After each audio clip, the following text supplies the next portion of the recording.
This is our league, and this is your league. From the 55-yard line on CFL America Radio and the Sports History Network. Stand by, 15 seconds to air. Stand by all cameras and videotape. Ready with your opening graphics. Stand by, Howard. Here we come, Frank. Ready, Don. Stand by audio, your opening music, and roll tape. Take tape.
In 1989, Jimmy Johnson was hired by Cowboys owner Jerry Jones as the successor to Tom Landry. I'm proud to be the head football coach for the Dallas Cowboys. And I'm excited to be the head football coach of the Dallas Cowboys. 5 years later, Johnson was gone. In order for them to go on from here, we have mutually decided that I would no longer be the head football coach with the Dallas Cowboys. In between, Johnson and Jones made history, turning a 1-15 team into two-time Super Bowl champions. The Cowboys are back on top of the mountain now. They were there in the 70s, fell off in the 80s. They're back on top now, and they should stay there a while. Wow. You know, Jerry and I, of course, went to school together at the University of Arkansas and finished our playing days there. And then we kept in contact somewhat throughout the years. He went into business, and I went into football. And when we talked about me coming to the Cowboys, he said, we're taking over the worst team in the league right now. He said, you handle football, I'll handle business, and we'll make sports history. No one thought the oil man and college coach could reach NFL prosperity so quickly.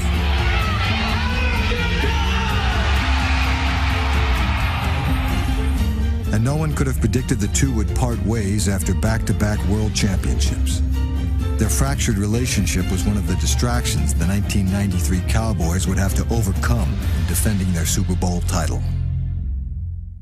Coach, what'd you do with your summer vacation? What summer vacation? I don't take vacations. Let's go, let's go! Beautiful day in Austin. Training camp under Jimmy Johnson was always a grind, especially the summer after the Cowboys won the Super Bowl. In order to win back-to-back, you've got to work them. Because if you don't, they'll become complacent. Into it now, into it. Everybody's into it. Let the mind control the body, not the body control the mind. Oh, gosh. Training camp was never fun. Oh, yeah, Bill doesn't even have an earring. He's from the old school, you know. Bad to the bone. Bill Bates, number 40, was the Cowboys' special teams captain and one of the few holdovers from the Landry era. Bates was a true throwback who seemed willing to run through a brick wall, which is probably why Johnson kept him around. My first impression of Bill was we were practicing in shorts, and here we had Herschel Walker, who was our only Pro Bowler, and he broke the line of scrimmage. It was supposed to be kind of like two-hand touch, and here comes Bill across the field, and he just lays out Herschel right there with no pads on. I said, man, he's either crazy or he's extremely physical, and he was extremely physical. Oh, excuse me, buddy. You okay? You okay? I don't usually take blows like that. I know it. I know it. You okay? Put the hat back on. Yeah, he got nailed. After suffering a knee injury in 1992, Bates was denied the glory of playing in the Super Bowl, a fate he was determined to avoid in 1993. I was so focused on rehabbing and doing everything I could do physically to get back to the Super Bowl. Here we go, here we go, here we go! Sharp now, sharp. Like a well-oiled machine. I told the team, I said, hey, we had a great team last year. We won the Super Bowl. Now, they've got to think about this, and they've got to give it some thought and not let it just go in one ear and out the other. Are they going to be better as an individual before next season? Right there, right there! Get it now, Bees! Oh, ball. Come on, Judd! Hold on that damn football! It's a self-fulfilling prophecy. Treat a person as he is, and he will remain as he is. Treat a person as if he were what he could be and should be, and he will become what he could be and should be. There we go. There's a nice tackle. There you go, Dixon. There you go, Dixon. That's the way to stick it in there. Nice job of wrapping him up. All right. That's the way to protect the ball, Judd. Run through him now. Good job, Dixon. I honestly believe that's the key to a great coach. Understanding your players, not only understanding them, but putting your players in the position to make the plays. 14-13, 10 seconds to go. We're behind the Redskins, RFK. All right, let's go, Lynn. We got to have it. Got a little wind behind you, got a little wind to the left. You got to be concerned about it. Let's go, Lynn. Focus in. Can you make it? Here we go. It's all on the line. That's the way to hit it. Good job, Lynn. Perfect. Right down the middle. Perfect, Lynn. Cowboys win, as always. I treated our football team as winners. I treated them as a championship team because that's where we were headed. But heading back to the Super Bowl would be difficult for Dallas without one of its best players.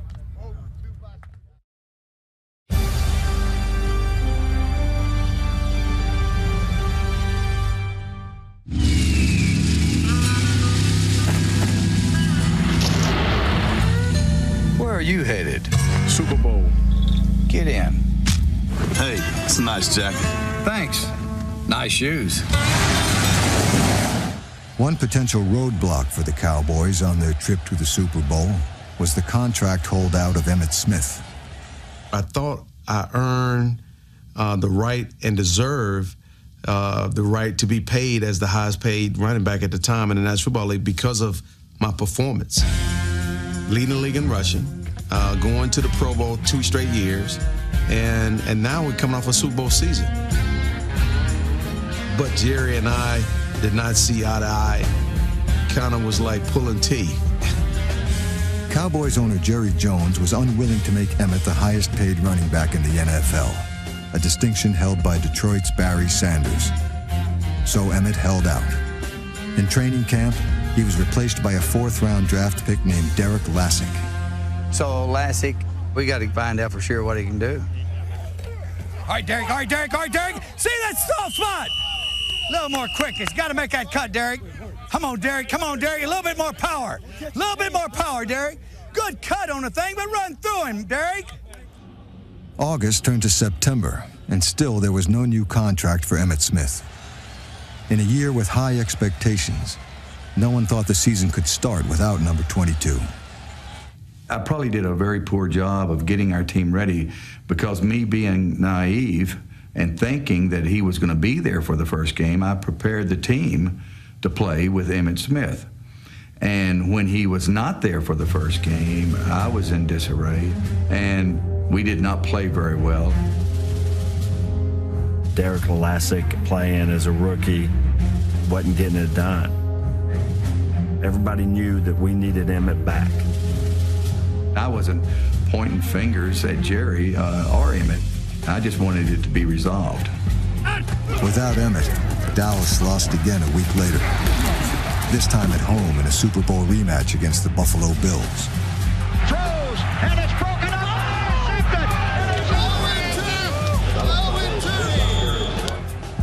Suddenly, the Cowboys were in full crisis.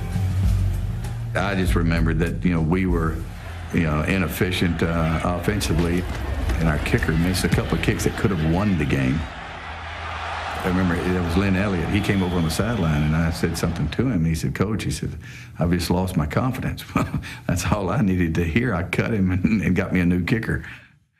After the game, Charles Haley just throws his helmet across the locker room, knocks a hole in the wall, and hey, we've got it. We can't win without Emmett. Oh, boy. With pressure mounting from all sides, Jerry Jones made the deal. Emmett got his new contract, and the Cowboys' new life. Now it's Emmitt Smith time.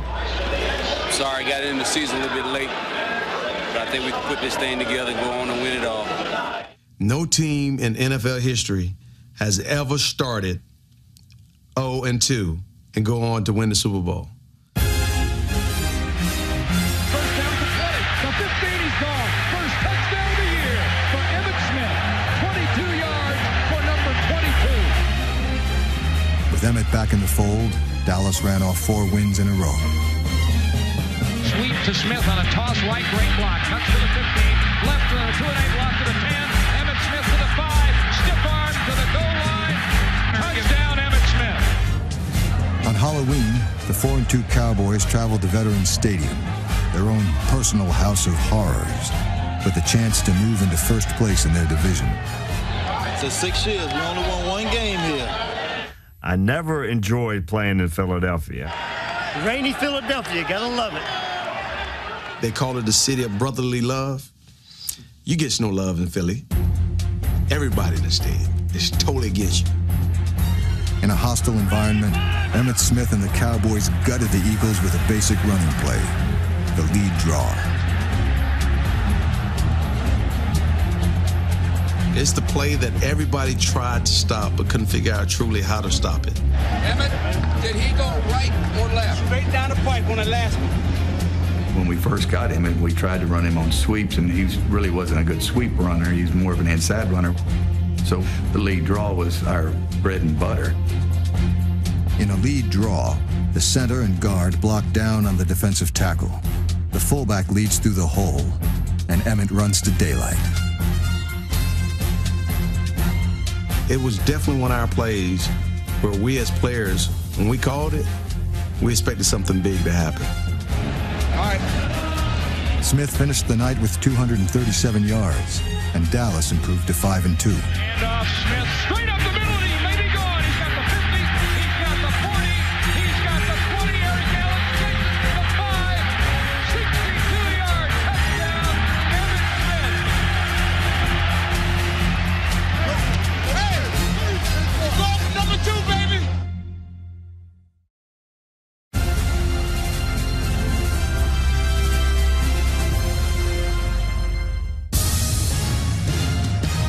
In Week 10, the Dallas Cowboys beat the New York Giants for their 6th straight win. A victory that came with a price.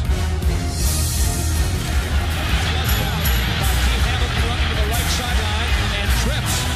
Fell down. He hurt himself. Aikman's hurt at the 50-yard line. Troy Aikman injured his hamstring and was out for 4 weeks.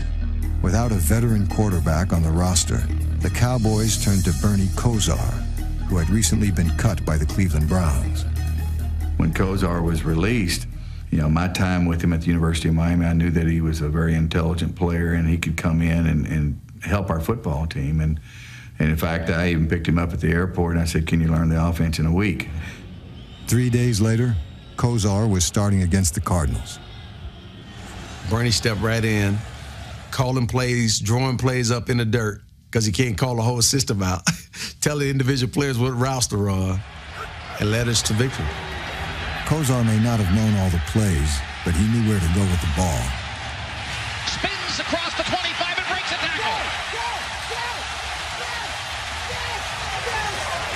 He's on the 40, and he's going down the far sideline to the 15, to the 10, to the 5, and he's rolled out. Without question, he helped our football team in that difficult stretch. During that stretch, it seemed the only way the Cowboys could lose was if they beat themselves or by some freak happenstance.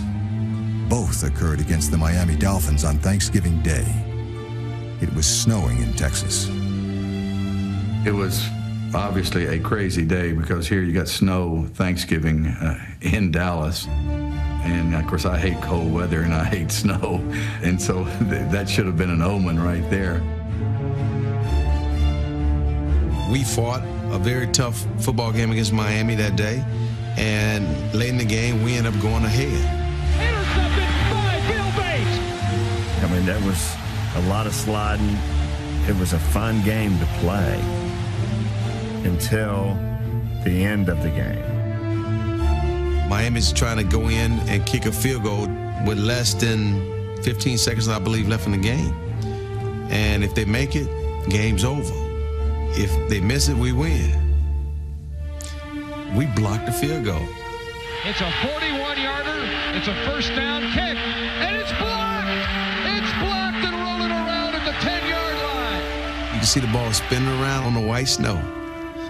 And everybody's saying, get away, Peter, Peter, Peter, meaning stay away from the ball, stay away from the ball. And all of a sudden you see one white jersey with a star on it come running out of nowhere. Yes! Leon Lett! Leon Lett! Oh, my goodness gracious. I think they get another shot. This is Miami's ball. Miami recovers the ball at the 1-yard line, so they get another shot. This time, field goal good, we lose the game. After that game, I felt so bad for Leon, and we couldn't find Leon. Where was he? And he's probably going to go kill himself. I was looking for Leon. Leon was back in the training room, and big old 275, 280-pounder, you know, tears in his eyes, and he's afraid he's going to get cut. And you know, I grabbed him there in the training room. I said, Leon, I said, hey, yeah, you made a mistake, but there were all kinds of mistakes in that game, and you know, you don't worry about it because as long as I'm here, you're going to be a Dallas Cowboy. Leon was really upset about it, and I never forget a girl from one of the schools had sent him a note and said, gosh, Leon, don't worry about it. Last year during the Super Bowl, there was this guy that was going in to score a touchdown and had the ball ripped out of his hands right before he scored. It's not going to be a touchdown. No, it's not. So don't worry about it. People make mistakes all the time.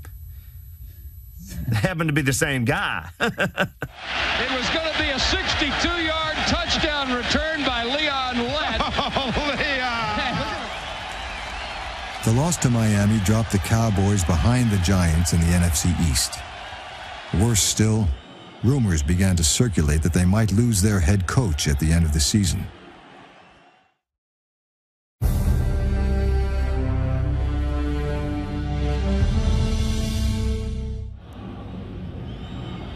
With the league set to add 2 new franchises, word leaked that Jimmy Johnson was considering leaving Dallas to become the head coach in Jacksonville.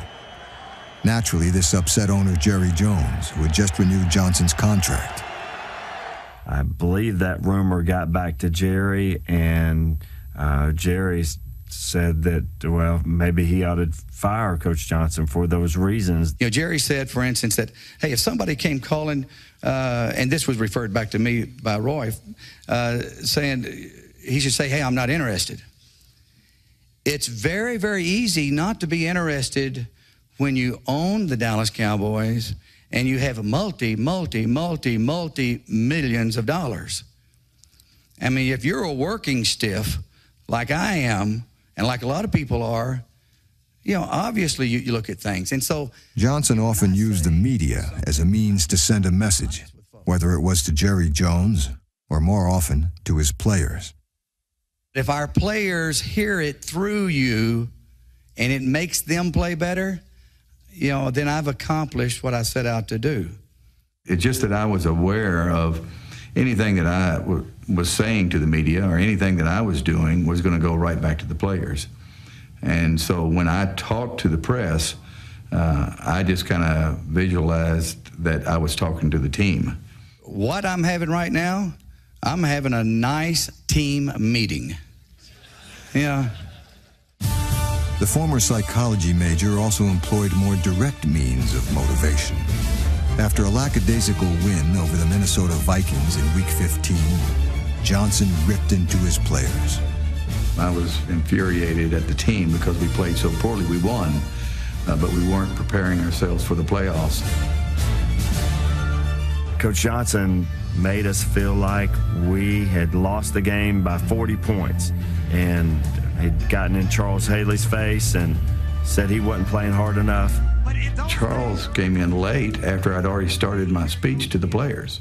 And I screamed at him, and he didn't like me screaming at him, and I told him to, in so many words, to get right over here, at this spot and right next to me, and he didn't like it, and I had to say it again, and so finally he got over there, but he was really upset with me because I singled him out.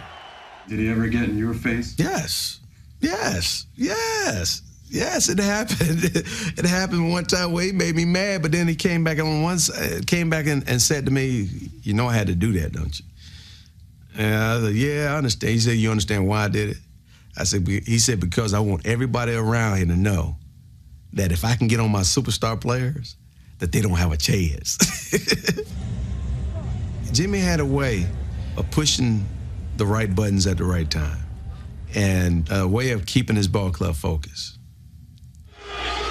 The Cowboys had won their last 4 games to improve to 11-4, but their hopes for a division title came down to the final week of the regular season in New York.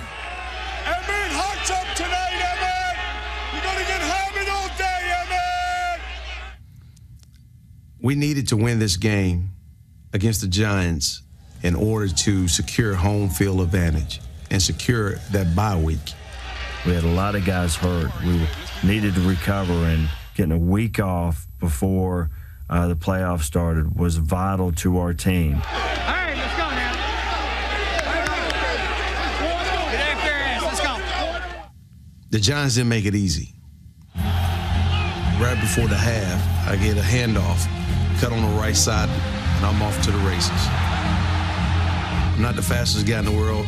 I'm not the biggest guy in the world, but I'm running. And Greg Jackson come up on my left side, grab me, ride me down to the ground, and instant pain. Something happened in my shoulder that I never felt before. Smith is down.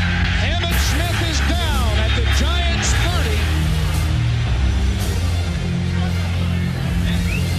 30. They take me to the locker room before the half. They take x-rays of my shoulder, and they recognize that I have a separated shoulder. And they get very creative. They get a set of knee pads that you normally put in your pants. They tape them together, and they kind of cut a hole in the middle of them, and they place it up on my shoulder and tape it to my shoulder. Put my shoulder pads back on, and they say, now you're gonna have some discomfort. In the second half, Emmitt carried the Cowboys in a moment that defined a team's season and a player's career. It was just a different kind of pain.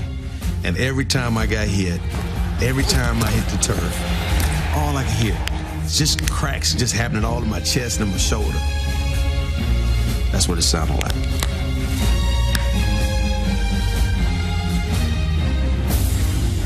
I'm sitting out on the football field saying to myself, no pain, no pain.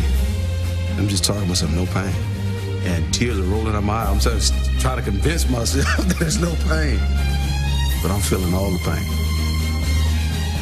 In overtime, Emmitt pushed the Cowboys into field goal range.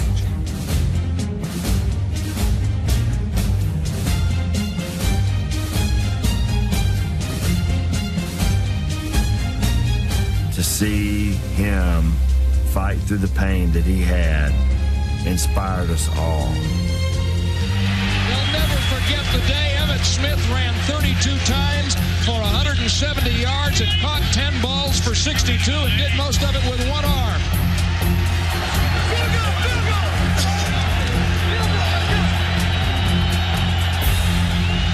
we go. 41 yards. Good snap. The hold is up. The kick's on the way.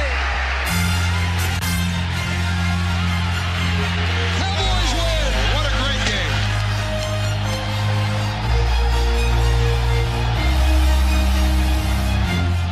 Weeks ago, we had a little meeting after Thanksgiving and we said this. If you lay it on the line and you win out, you'll win the division second year in a row and that'll give us a hell of a shot to get to where we want to go.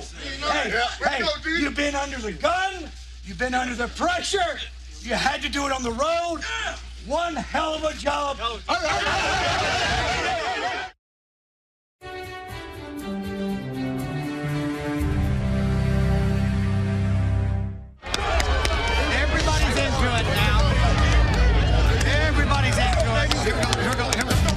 Although Emmitt Smith's shoulder was not nearly 100%, the Cowboys easily beat the Green Bay Packers in the divisional playoffs.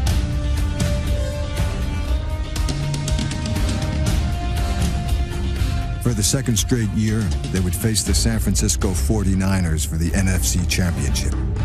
Jimmy Johnson decided to give his team a little extra motivation. My wife, Rhonda, at that time, my girlfriend, Rhonda, and I, we were going to go have some Italian dinner. And I was listening to the radio. You know, they were debating about who's going to win the game, San Francisco or Dallas, et cetera, et cetera.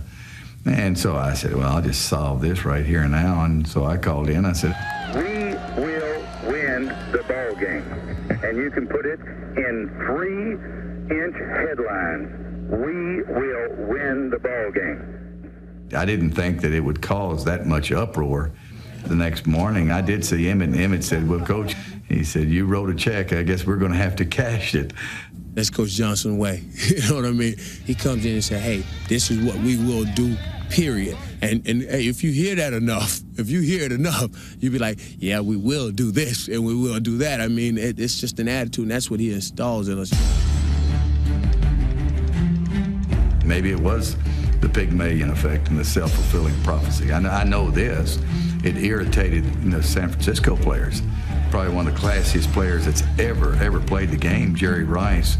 I guess they were so hyped up about it. You know, he takes a swing at our defensive back and gets a 15-yard penalty to start the ball game off. And so it evidently had a negative effect on San Francisco, but it rallied our guys to give them more confidence that they're going to win the game.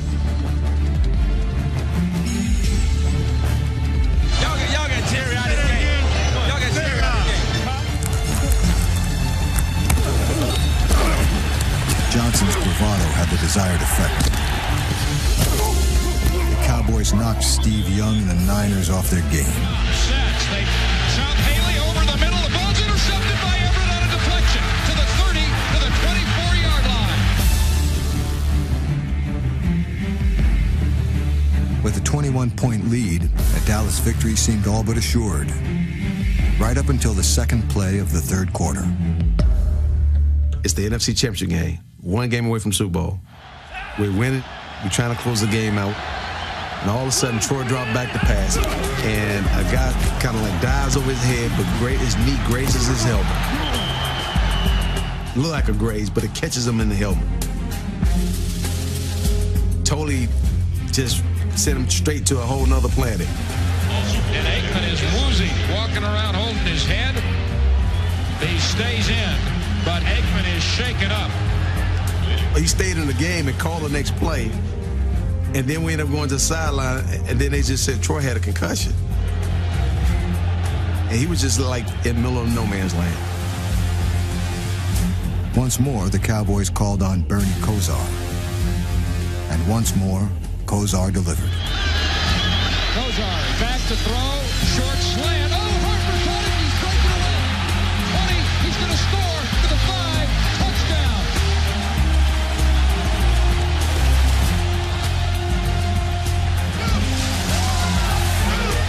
Dallas is going to win the NFC AFC Championship again, and the Cowboys aren't the least bit surprised. Their coach told them this would happen. Jimmy said we would win the game, didn't we? Hey, 3-inch bold letters. Hey, I was guaranteed to win, right? I guess we cashed that check today. Yeah. Now, I've been doing a lot of talking, but the things that you said, if you're going to talk the talk, you got to walk the walk. Hey, thanks to you guys, y'all did the walking, all right? Hey, and one thing, this week I'm not going to say a word. You know how I feel, but I'm not going to say a word, but I will say one thing right now. How about them Cowboys? Dallas was headed back to its second straight Super Bowl, but doubts lingered about the health of its starting quarterback.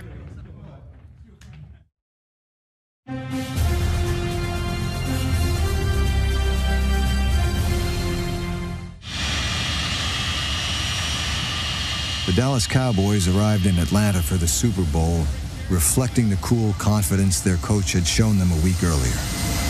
Hi, Atlanta. Biggest concern I had was getting my Corvette to Atlanta, because I was going to take my car down to the Keys after the ball game. Make sure they take my golf clubs to the hotel. All right. It was a little different. It was kind of like one of those things, okay, I've been here before, so I know what to expect, and this is no big deal. What up, fellas? But the one thing that kind of irked me a little bit, early in that week, I'm riding with my marketing guys, and they have some good news that they want to share with Mr. Smith. They shared this news. Guess who's going to be on the cover of Sports Illustrated this week? This is the week of the Super Bowl. I'm like, who? Thurman Thomas? Jim Kelly? Like, no, you. They all excited. I'm like, oh, no.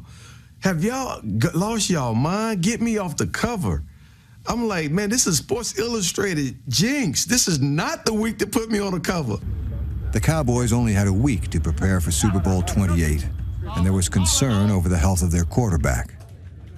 Troy Aikman spent the night after the championship game in the hospital, unable to remember a single play before or after his concussion. This is the first time that this has happened, and staying in the hospital was very frustrating just because I felt that I was ready to go home around 3 o'clock, but I actually wasn't because I still wasn't making much sense. It's very unlikely that I'll ever be able to recall what happened. We were definitely worried that Troy wasn't going to be able to play in the game, and I know Bernie took the majority of the snaps during practice that week. As an added distraction, Jimmy Johnson hinted loudly that his long-term future with the Cowboys was very much up in the air.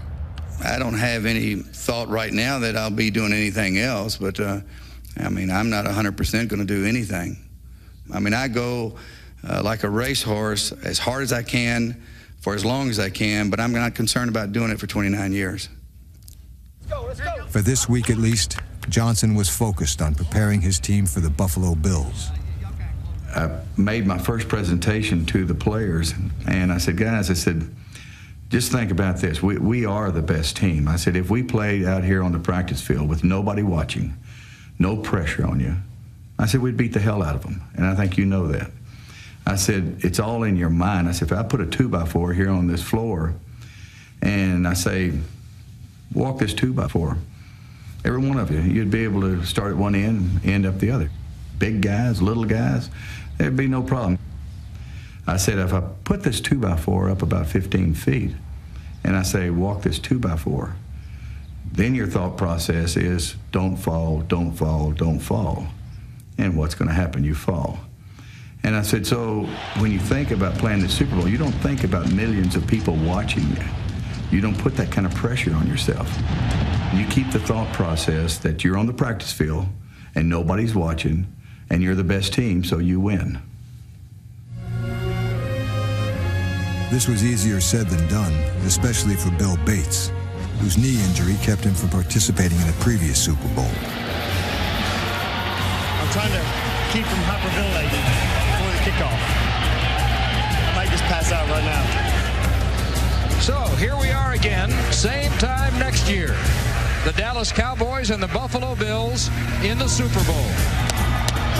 That's it, baby. Last one again, baby. Last one. All net. Troy Aikman started the game, but he clearly was not himself. Aikman, straight drop. Here comes Bruce. He steps up deep ball to the middle. It's intercepted.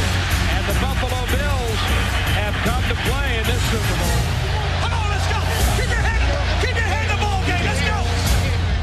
But Dallas was helped by something Jimmy Johnson learned earlier in the week, simply by watching television.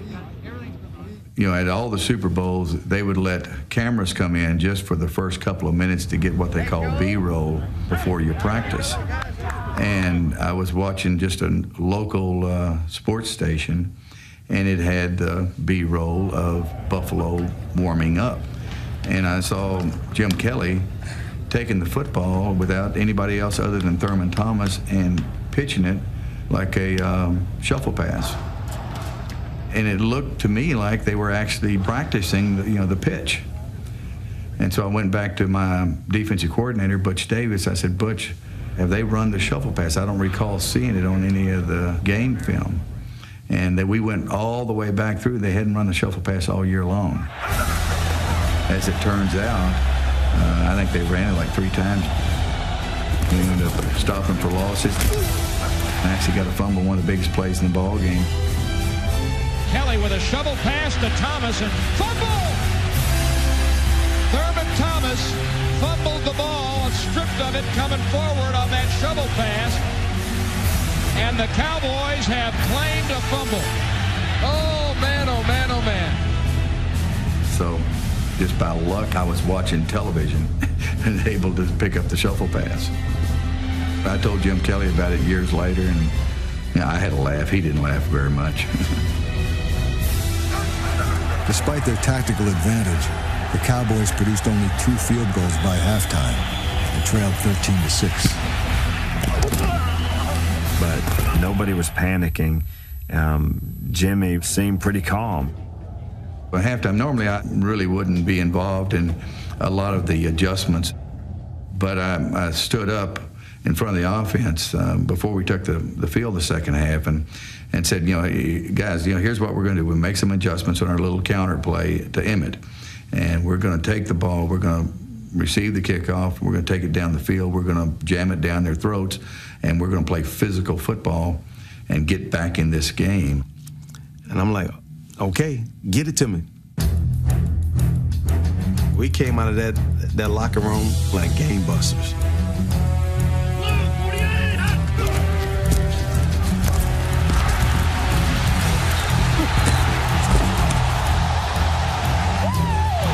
We felt like that if we're going to get back in the game, it had to be with Emmett because Troy wasn't at his best. And that's exactly what we did. We fed it to Emmett and took it down the field. The Cowboys gave the ball to Smith 7 times on an 8-play drive. Smith for 9, Smith for 3, Smith for 8, Smith for 7.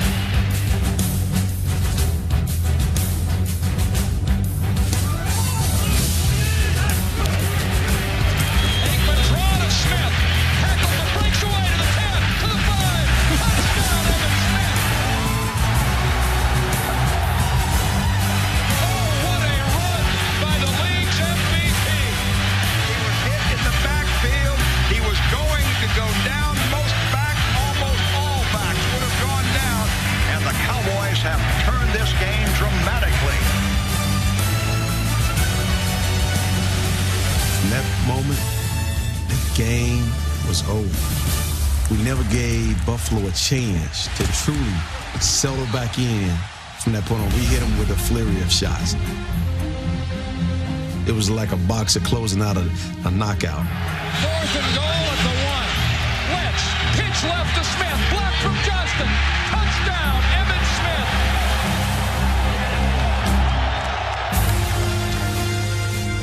With 132 rushing yards and 2 touchdowns, Emmitt Smith was named the Super Bowl MVP. And the Cowboys again were crowned world champions. 2 in a row. How sweet it is. Yeah. Back to back, baby. Back to back, baby. Back, baby. Cowboys back to back in the half. Yeah. Woo!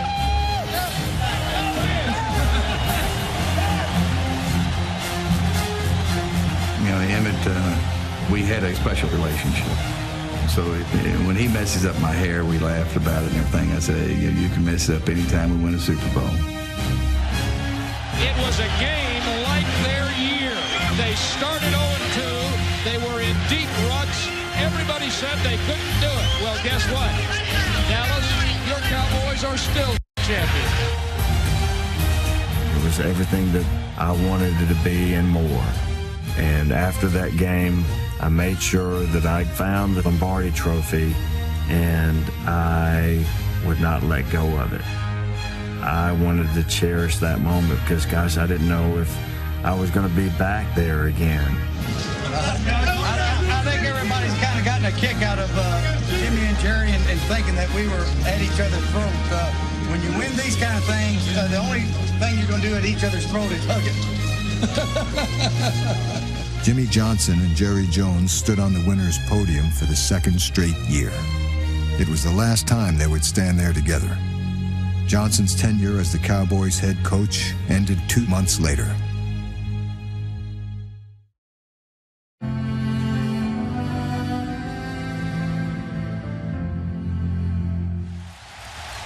The Dallas Cowboys celebrated another Super Bowl victory. But the long road to their second championship had taken its toll. Winning the first Super Bowl was, I mean, obviously you're ecstatic after that. Winning the second one, it was almost like something that we had to do. It was a little bit of a relief. You know, obviously you're happy about it and you're enthusiastic and on, but it was a grind that season. Grind or not, there was talk of a dynasty in Dallas. Everyone was thinking about a three-peat. Everyone except Jimmy Johnson. In fact, Peter King, Sports Illustrated, was in the limo with me after the ball game and asked, he said, you know, hey, you've got to come back because you win 3 in a row. You know, it's automatic Hall of Fame. And I said, you know, Peter, I said, I can't answer that. And he said, you've got to answer whether or not you're coming back or not. And I said, you know, now's not the time. I don't really know if I'm going to come back. I knew that I needed to get away, pull back a little bit. You know, I was looking forward to going fishing down in the Keys. Did you think you were going right back? Oh, yes. There was no doubt in my mind. I felt like we had the ball club to go right back there and win another one. All of a sudden, something happened that threw everybody for a loop in the spring. The rumor has it, our head coach, Jimmy Johnson, and our owner happened to be in Orlando at the bar having some drinks. It might have been a little tipsy. That's the rumor. Here I am spreading more lies and more rumors, maybe. All of a sudden, they get on the wrong page. And words were said, and a couple days later, your owner's on the tube saying that Jimmy Johnson's no longer going to be our head coach. We have mutually decided that I would no longer be the head football coach with the Dallas Cowboys. And nobody could figure out why. This isn't something that has been just frivolously thought about. We have analyzed this from stem to stern. People want to make a big to-do about it was Jerry and I, you know, bickering and fighting. And more than anything else, I was ready to move on. I'd really never coached anywhere longer than 5 years, and so we'd had success. We'd won back-to-back Super Bowls, and I wanted to do something else. I'd even had it in my calendar the day that I was going to leave the Dallas Cowboys. As it turned out, I left maybe a month earlier, but I had plans all along to leave. Whether he left for himself or because of Jerry Jones or both, Jimmy Johnson was no longer the head coach of the Dallas Cowboys, and the players had trouble accepting it. I never thought it would come. Did I ever think it would come to that? How can you just won your second straight Super Bowl within 5 years of owning the organization. Fancy that. Then fancy firing the guy that just won, that led you to the two of them, that helped turn this whole thing around. No, I couldn't understand it, and I still don't. We've gone through a little transition here, well, maybe it's a big transition, but hey, the Dallas Cowboys will be right on top. I wish that all of us wish, hey, what could have been if the Dallas Cowboys had Jimmy Johnson as the head coach Would we have moved on to win our third Super Bowl in a row? We definitely felt like we were going to be 3-peats and 4-peats. The franchise that Jimmy Johnson helped turn around won another Super Bowl in 1995. But they would never again be as dominant as they were in Johnson's last year in Dallas. Those Cowboys survived injuries, a holdout, and a power struggle. On their way to a second straight Super Bowl title, they overcame a year of distractions to once again ascend football's highest summit.